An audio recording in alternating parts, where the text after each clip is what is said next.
Hello guys, நம்ம தனுஷோட ஓம்.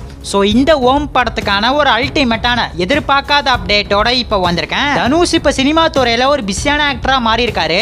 ஓம் படத்துக்கான அப்டேட்டும் வந்திருக்கு. அவர் அடுத்ததா பண்ண போற படத்துக்கான அப்டேட்டோட இப்போ வந்திருக்கேன். ஸோ அந்த அப்டேட்ஸ்லாம் என்னன்னு சொல்லிட்டு பார்க்கறதுக்கு முன்னாடி நம்ம தமிழ் சினிமால இருந்து வர அப்டேட்ஸை அதிரடியா நம்ம சேனல்ல இறக்கிட்டு இருக்கோம். ஸோ சேனலை செக் பண்ணி பார்த்துட்டு புதுசா மட்டும் சப்ஸ்கிரைப் பண்ணிருங்க. இந்த மாசத்துல தான் நம்ம தனுஷோட பர்த்டே வரப்போகுது. ஜூலை 28 நம்ம தனுஷோட பர்த்டே ஆன அன்னைக்கு இவர் இப்ப நடிச்சிட்டு இருக்கிற ஓம் படத்துக்கான ஒரு பெரிய அப்டேட்டா இறக்க போறாங்க.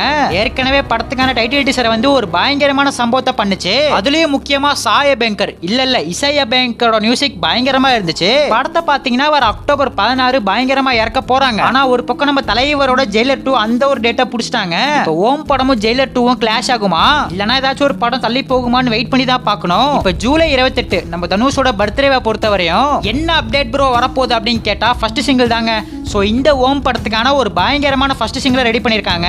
இந்த ஃபர்ஸ்ட் சிங்கிள் எப்படிப்பட்ட ஒரு சாங்கா இருக்க போகுது அப்படின்னு பார்த்தா, மூவி டீம் கொஞ்ச நாளைக்கு முன்னாடி ஒரு ஃபெஸ்டிவல் டான்ஸ் நம்பரை முடிச்சிருந்தாங்க. அது மட்டும் இல்லாம நம்ம சாண்டி மாஸ்டரும் சாங்கை பத்தி சொல்லியிருந்தாரு. சோ இந்த ஒரு ஃபர்ஸ்ட் சிங்கிள் சாங்க தான் வர ஜூலை 28 பயங்கரமா இறக்க போறாங்கங்கிற மாதிரி அப்டேட் வந்திருக்கு. சாங்க ரிலீஸ் பண்ண அதிக வாய்ப்பு இருக்கு. இப்போ அந்த ஃபர்ஸ்ட் சிங்கிள் சாங் வரதுக்கு முன்னாடி இந்த ஓம் படத்துல இருந்து ஒரு பயங்கரமான அப்டேட்டா இறக்க போறாங்க. முன்கூட்டி இன்னொரு அப்டேட்டும் வெயிட்டிங்ல இருக்கு. அது என்ன அப்டேட் அப்படின்னு பார்க்கும்போது, படத்துக்கான டைட்டில் லான்ச் பண்றப்ப டைரக்டர் ராஜ்குமார் பெரியசாமி அவர் ஒரு விஷயத்தை சொல்லியிருந்தாரு. அவர் அந்த லான்ச் ஈவென்ட்ல என்ன சொல்லியிருந்தாரு அப்படின்னு பார்க்கும்போது, இப்ப வந்திருக்கிறது தனுஷோட கேரக்டர் தான். இப்ப வந்திருக்கிற டீசர் மாதிரி எல்லா கேரக்டருக்கும் ஒரு டீசர் ரெடி பண்ணிருக்கோம் அப்படிங்கிற மாதிரி சொல்லியிருந்தாரு. நம்ம சாய் பல்லவி படத்துல ஒரு காப் ரோல்ல வர போறாங்கங்கிற மாதிரி அப்டேட் வந்திருக்கு. அவங்களுக்கு ஒரு சின்ன டீசர் ரெடி பண்ணிருக்காங்க. அதே மாதிரி ஸ்ரீலீலா, மம்முட்டி எல்லாத்துக்குமே ரெடியாக போகுது. இவங்க ரெடி பண்ணிருக்கிற டீசரை பேக் டு பேக் இறக்குவாங்கன்னு எதிர்பார்க்கலாம். அந்த விதத்துல அடுத்ததா யாரோட டீசர் வரப்போகுது அப்படின்னு பார்க்கும்போது, ஆக்டர் மம்முட்டி, சோ மலையாளம் ஆக்டரான மம்முட்டியோட டீசரை தான் இறக்க போறதா அப்டேட் வந்திருக்கு. இவர் படத்துல ஒரு பொலிட்டிக்கல் கேங்ஸ்டரா வர போறாருன்னு சொல்றாங்க.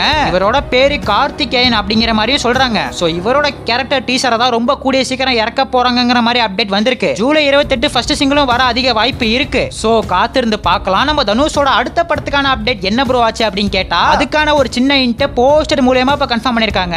முன்னாடி ஒரு போஸ்டர் வந்துச்சு. அதுல எக்ஸ் மட்டும் தான் தெளிவா தெரிஞ்சுச்சு. DXV அது மாதிரி தான் தெளிவா தெரிஞ்சுச்சு. நம்ம தனுஷ் வெங்கட் பிரபுவோட படம்னு சொல்லிட்டு நிறைய பேர் சொல்லிட்டு இருக்காங்க.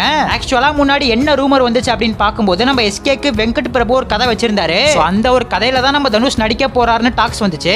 இப்ப வந்திருக்கிற டிவி இந்த அனௌன்ஸ்மெண்ட் போஸ்டரை பார்க்கும்போது தனுஷ் வெங்கட் பிரபுவோட காம்போவா இருக்குமா அப்படின்னு தோணுது. நம்ம சாய் பேங்கரும் அந்த ஒரு போஸ்டரை ரீபோஸ்ட் பண்ணிருக்காரு. இது வெங்கட் பிரபுவோட ப்ராஜெக்டா என்னன்னு தெரியல. இந்த ஒரு கிளாரிபிகேஷன் நாளானிக்கு, அதாவது ஜூலை 10ஆம் தேதி தான் தெரிய வரும். சோ வெயிட் பண்ணி பார்க்கலாம். நம்ம தனுஷோட ஃபேன்ஸ் யாராச்சும் வீடியோ பார்த்துட்டு இருந்தீங்கன்னா ப்ளூ கலர் ஆட்ட ஒரே ஒரு கமெண்ட் பண்ணிட்டு அப்படியே மறக்காம நம்ம சேனலை சப்ஸ்கிரைப் பண்ணிருங்க.